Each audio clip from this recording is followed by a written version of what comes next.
sense of them. Those who regard the subjective aesthetic position as irrefutable may be mistaken.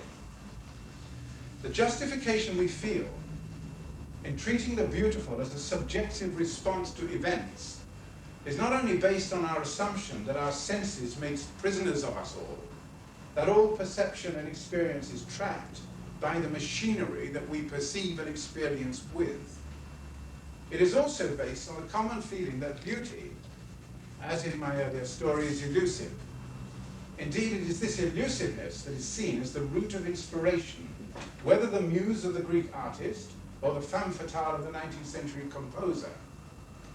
Plato describes beauty as soft, smooth, a slippery thing that easily permeates our soul, emphasizing how easily it can be experienced, how difficult it is to define. But how do we know that Plato or the modern thinkers are right in asserting that beauty is so elusive? We have already noted how ancient and medieval thinkers did not need to prove the objectivity of beauty. There have been artists at work in the Upper Paleolithic period, sculptural works like the Venus of Willendorf, or the paintings on cave walls at Lascaux, are instances of artworks tens of thousands of years ago. They testify to prehistoric man's aesthetic interest in nature. However, philosophizing about beauty, as far as we can tell, began thousands of years later, and even hundreds of years after Homer and the Hesiod and the Iliad. This indicates a reluctance to define and analyze beauty. Of all the Greek and Roman philosophers, 14 centuries of them, don't forget the distance between Plato and Thomas Aquinas is 1,000 years more than the distance between Thomas Aquinas and us. 14 centuries of them. There were less than a dozen who tried to define beauty. It was almost as if they did not need to. It is curious that after the Renaissance, artists, poets, and composers returned, albeit by different means, to this earlier objectivist approach. When Plato describes beauty as an everlasting loveliness which neither comes nor goes, which neither flowers nor fades, for such beauty is the same on every hand, the same then as now, here and there, this way or that way, the same to every worshipper as it is to every other. Doesn't sound very different to Albert Dürer's view 2,000 years later. I know not certainly what the ultimate measure of true beauty is, and cannot describe it aright. I believe no man liveth who can grasp the whole beauty of the meanest living creature, for so fair a conception ariseth not in the mind of man.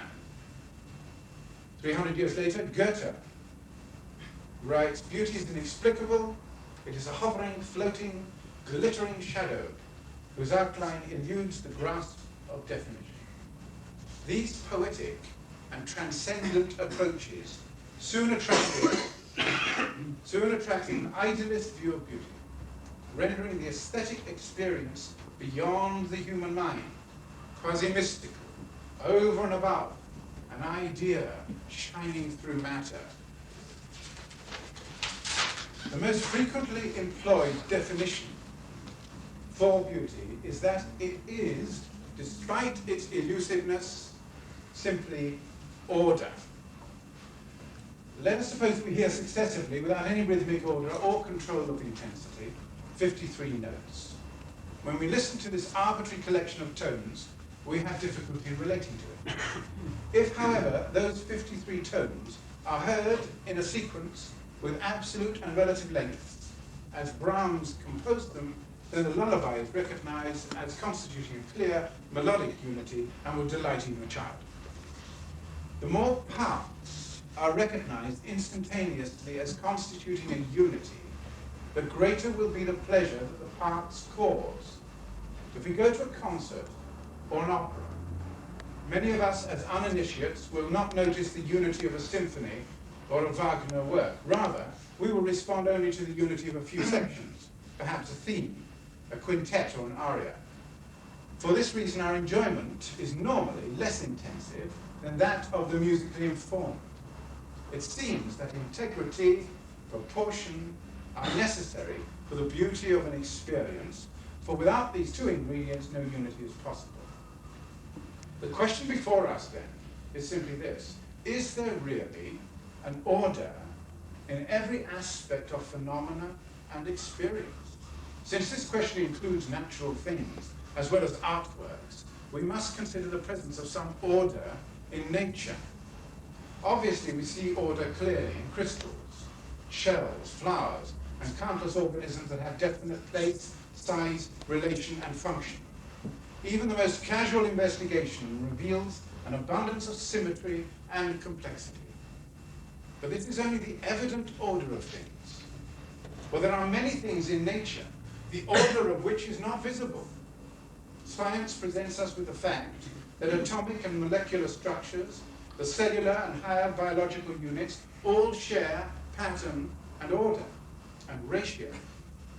So if atomic, molecular, and cellular order had truly an aesthetic significance, it would seem to follow that every aspect of phenomenon was beautiful. But this is not our experience. For most of us regard only some things in nature as beautiful. Clearly, an explanation is required for why, despite the various orders and mysteries, despite the presence of that which inspires and awes, the majority of natural things are not found beautiful by us. One such explanation must be that the capacity to experience the beautiful in anything and everything may have been interfered with. And bear with me at this point. One such explanation must be that the capacity to experience the beautiful in anything and everything from Dr. to the sun may have been interfered with. I want to return to one or two of these philosophers for a moment. It's perfectly clear that one of the essential beliefs that we hold with regard to objects in the world is that they have a continuous existence which is not interrupted every time we blink or turn away. The problem of accounting for our unthinking belief in such objects arose for David Hume entirely because he insisted that all our experience of the world must ultimately and on analysis be described in terms of our impressions. And an impression is something which each of us receives at a particular time in ourselves. Hume observed that if I feel a twinge of pain, an internal sensation, it would be unreasonable of me to assume that the pain could outlive my feeling it. But if I hear a note played on a flute, I experience something external and can quite reasonably believe that the sound could go on, even though I can no longer hear it. The continuity of the object which I believe in the case of the flute, but not in the case of the pain, is connected with its independence of me. What makes me distinguished in this way? Hume states, the object of our senses continues to exist even when they are not perceived. Their existence is, of course, independent and distinct from the perception. Hume has three candidates for that element in us which produces our belief in the continual existence of objects. They are senses, reason, and imagination. Hume regards it as absolutely obvious that the senses cannot give rise to the belief in independent objects, for we are always blinking or moving or going to sleep, and thus break up our perception into short bits. If we only had our senses to rely on, then the world would be made of nothing but fragmentary, discontinuous things. Reason allows a double existence, internal and external. But, says Hume, this notion of the existence at one and the same time of the event and the perception of the event, well, he says the vulgar do not believe this story. So how is it that despite these confusions and the fragmentary nature of perception, we insist on believing that the world contains objects which have a continued existence of their own, There is nothing left to provide this belief, says Hume, except for imagination. Imagination is the glue which sticks the event and the perception of that event together. Imagination completes the uniformity which is only partly found in our impressions of objects. Without imagination, we could never apply concepts to sense experience. With either the senses or the intellect, we could not experience the world as we do. The two elements, senses and intellect, are not automatically joined to each other in their functions. They need a further element to join them. The joining element is the imagination. It alone has the power to bring the chaos of sense experience to order according to certain rules. Only imagination is creative, only imagination makes pictures of things. Even the great Immanuel Kant, who developed Hume's argument, cannot explain how rules or methods and imagination relate. This imagination, he writes, in its application to appearances and their form, is an art concealed in the depth of the human soul, whose real mode of activity nature is hardly likely ever to allow us to discover and to have open to our gaze. So although Hume, amongst others, introduces the vital ingredient of imagination into the question as to the nature of beauty, we are still left with Kant's observation that imagination is as elusive as beauty. We are, however, introduced via imagination to a clue to this mystery. I said earlier on that the capacity for experiencing the beautiful in anything and everything may have been interfered with. The aesthetic experience is one which we take so much for granted that it seems to affect only a small part of our lives. Man is by nature a creator, and yet the vast majority of us do not create. Not everyone would agree with Mohammed. If I had only 2 loaves of bread, I would barter one to nourish my soul. Clearly, many of us are brutalized by our environment and our experiences. Man is by nature a creator. It is his supreme vocation.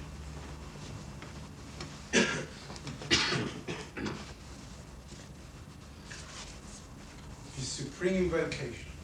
This truth awakens a resonant response deep within us. Many a philosopher has believed that events and experiences in our lives do not fit, but none have denied the certainty that they connect, mysteriously and awesomely connect. The aesthetic experience is a public possession, because the formulation of felt life is the heart of any culture and molds the objective world for the people. It is our school of feeling and our defense against outer and inner chaos. It is only when the mysteries of nature are organized in imagination along lines parallel with forms of feeling that we can understand it, find it rational. This was Goethe's ideal of science and Kant's concept of beauty. This envisagement, first presented in sacred art, is a necessity to people trying to attain a mature self-consciousness. We must be allowed, and allow ourselves, to be haunted by a sense of wonder. There's nothing sentimental about that. We must crave to see it clarified and composed. It is through creativity that we experience the joy of revelation and vision of a world wholly significant. The 18th century poetry theorist observed, "For if a person is not strongly moved by great thoughts, they do not sufficiently understand them. For if a person is not strongly moved by great thoughts, they do not sufficiently and effectually understand them."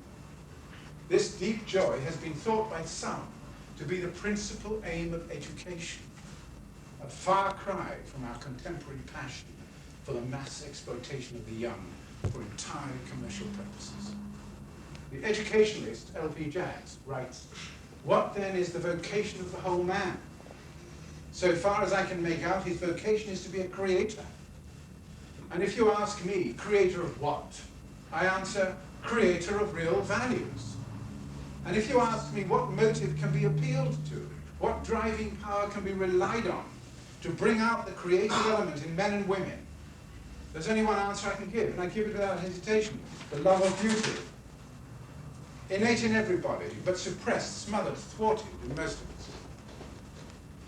We have considered the common experience of aesthetics, and the joy associated with any form of creativity, and now we are confronted by the natural objection that many would raise. They have no experience of creative activity. They feel they've added nothing to the store of beauty. They have never known the moment of inspiration which widens the bounds of knowledge. They can appreciate, but cannot create beauty. The answer to this objection can be stated briefly. The act of creation and the act of appreciation of beauty are not distinguishable. I emphasize again the act of creation and the act of appreciation. In that moment of, I see, yes indeed I see how beautiful, the beholder experiences those precise emotions which pass through the mind of the creator. This important fact has been expressed by countless thinkers over the centuries. Bronowski has written, "The discoveries of science, the works of art, are explorations. More, are explosions of a hidden likeness. The discoverer or the artist presents in them two aspects of nature and fuses them into one. This is the same act of creation in which an original thought is born, and it is the same act in original science and original art. This view alone gives a meaning to the act of appreciation, for the appreciator must see the movement, wake to the echo which was started in the creation of the work. In the moment of appreciation, we live again the moment when the Creator saw and held the hidden likeness. We reenact the creative act, and we ourselves make the discovery again that the great poem, the deep theorem, are new to every reader and yet are his own experiences. Because he himself recreates them, they are the marks of unity in variety, and in the instant when the mind seizes this for itself, the heart misses a beat." One final observation. Philosophers, in their attempts to analyze the aesthetic experience, have often found themselves attracted to the idea that all experience of the beautiful is a dual process. On the one hand, they feel it is a question of feeling, and on the other, a question of form, structure. Much of what I have said tonight represents variations of these two qualities. One of the most interesting expressions of the aesthetic experience is that formulated by the philosopher Friedrich Nietzsche and published early this century. He had inherited and been deeply unsettled by Schopenhauer's grim conclusions. Schopenhauer's a strange fellow with a poodle. By Schopenhauer's grim conclusions with respect to the value of existing and the worth of living, Schopenhauer felt obliged to grant that he had a prima facie case. Schopenhauer claimed that the world in itself has the character of a formless, aimless, turbulent principle, which he elected to call will. All manifestations of this will led to the tragic recognition of an essentially irrational world of ceaseless strife and destruction. The whole affair to him is quite pointless. The perpetuation of life merely continuing the striving and the suffering. No transcendent purposes are served, no pleasures, no enjoyments or satisfactions attainable can compensate for the suffering life involves. Life stands condemned at the bar of evaluative justice. It is a word, it is absurd, there is nothing to it but ceaseless striving, inescapable destruction, all pointless, no meaning, no justification, no redemption, or afterworldly restitution, and with the only deliverance being death and oblivion. Nietzsche agrees with this general account. To live is to struggle, suffer, and die. And while there is more to living than that, no amount of progress in any field of human enterprise can succeed in altering these basic parameters of individual human existence. As Nietzsche writes, suppose the human being has thus put his ear, as it were, to the heart chamber of the world. How could he fail to break? He calls this Dionysian wisdom. Nietzsche desperately wanted a solution to this predicament. How has life managed to detain us in existence? Studying his beloved Greeks, perhaps the most vigorous, creative, life-affirming people the world has ever known. I can just remind you, Sophocles, Aeschylus, as the great playwrights, Praxiteles, Polyclitus, Phidias, Apelles, Praxiteles I mentioned as the great sculptors and architects, Thales of Miletus, Heraclitus, Pythagoras, Plato, Aristotle, Socrates, Pericles, politician, re-elected 15 times in his own lifetime. Just to mention a few, all living at the same time, more or less, in an area a quarter the size of Plymouth. Suppose a human being has thus put his ear, as it were, to the heart chamber of the world will. How could he fail to break? Nietzsche, studying his beloved Greeks, writes, here, where the danger to the will is greatest, art approaches as a saving sorceress. She alone knows how to turn these nauseous thoughts about the horror or absurdity of existence into notions with which one can live. One of the most interesting expressions of the aesthetic experience is that formulated by Nietzsche and published early this century. I'll simplify the thesis. It is basically quite simple. He ranked all aesthetic experience into two extremes, one of pure feeling and the other of pure form. These he classified as Dionysian and Apollonian.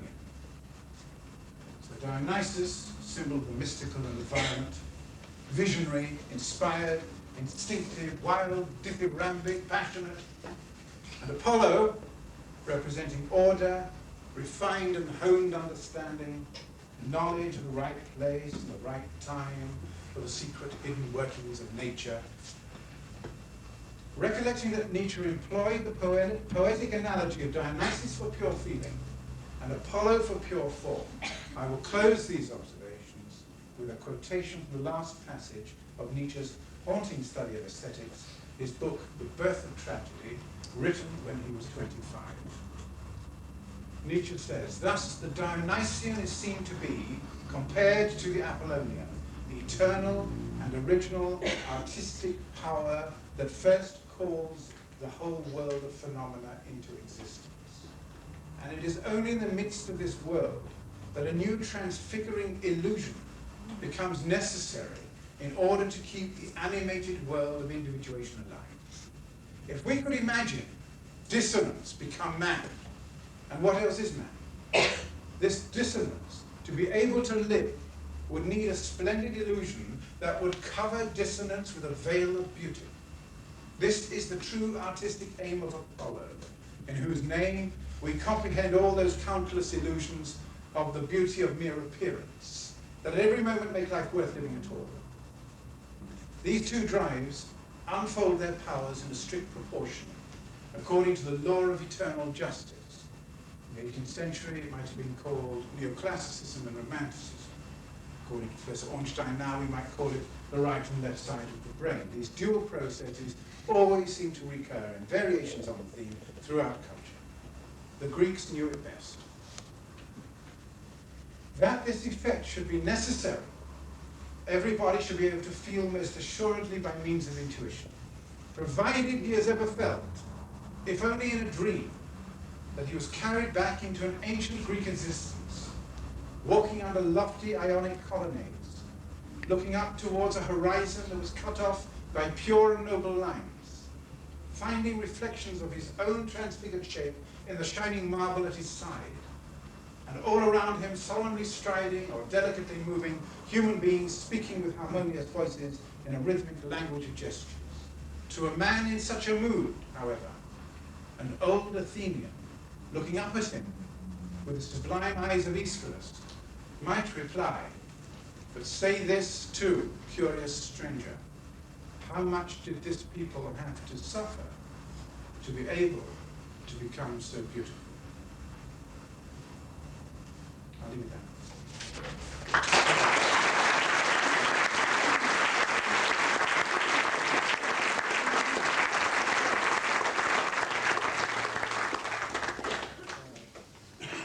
You may ask me, I think you have about another 20 minutes. Is that right? 20 minutes, half an hour. You want 20 minutes, say. Ask me any questions you like. You can ask me a bit about that. If you don't want to, that's okay. Anything at all. I'm a painter, I'm on the Barbican. I work on themes and projects. I'm not an unhinged necrophiliac littering the street with children. I'm serious, I work hard. What do you want to ask me? Anything at all? I want to ask you why you stopped with Nietzsche and why you didn't come on into the 20th century. It's a very scholarly exposition of aesthetic theory through the ages. But people have thought about it in the 20th century. I think of Wittgenstein, Derrida. What do you think about what people in this century say on the subject? It's become much more complicated, and because of that I did stop at Nietzsche, you're quite right. From Nietzsche on, everything changes because it starts becoming extremely specialized. It's no longer dealing with ideas as such. It gets broken down in terms of language itself. And people like Wittgenstein, and in a different kind of way, Derrida, and most of the, what are now called deconstructionist thinkers, require such a level of initiation that it's very difficult to popularize the ideas. It's very difficult indeed. One tries, but it doesn't make much sense. So I prefer to leave it alone. Indeed, as Wittgenstein said at the end of the tractate, as that which you cannot speak of, there remains silent. Probably one of the most quoted remarks of the 20th century. So do you think that thought has gone up a kind of a blind alley? Not at all. No, not at all. But like science, physics, biology, medicine, it becomes more and more sophisticated as technologies improve, and so does human thought. I think much of the ideas in deconstruction certainly are exquisite and beautiful, and they're difficult to grasp. It should also be pointed out that running parallel with that is probably the single most important philosophic, and I use the word broadly, movement in the last 100 years, which is feminist thought. And it's a tragedy that all women don't read material by their own species. Question? How do you define beauty yourself from your own perception of it? I've got a clue. I generally hold the view that absolutely everything is beautiful, inverted commas. In other words, capable of moving. It's a question of a relationship between one thing and another. And one can be moved by. As you get older, it's more difficult to be moved. You'll often notice that the serial killer psychopath cries when Snow White smacks one of the seven dwarfs or something, but can lacerate and mutilate quite comfortably. We know that Hitler was incredibly sentimental. So was Mussolini, so was McCarthy, so was Churchill.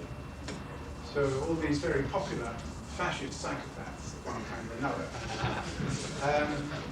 are capable of an extraordinary range of harshness and indifference, but at the same time snivel with their tail between their legs with the greatest sentimentality. It's difficult to define what actually moves people one way or another. But obviously we identify the idea of being moved with the experience of the beautiful. I suppose, in popular terms, if we feel that something enriches us, increases understanding, makes you recognize that you're alone, but gives you the strength to bear it, I think that is probably what is regarded as the experience of the beautiful. As far as I'm concerned, we're born alone, we die alone. and we cheat ourselves out of that isolation in all sorts of ways. The best way is not to become a public nuisance. Another question. This business of objective and subjective, so it's, surely have you thought about looking outside the Western tradition to see what that's got to teach us about these ideas? And also, Yes. ideas have you done with us? Very important point. There is a difference between Western and, for example, Eastern or Middle Eastern traditions. Some of those traditions may be more geometric, some of them may be much vaguer, some of them are much more related to colour, some of them are much more related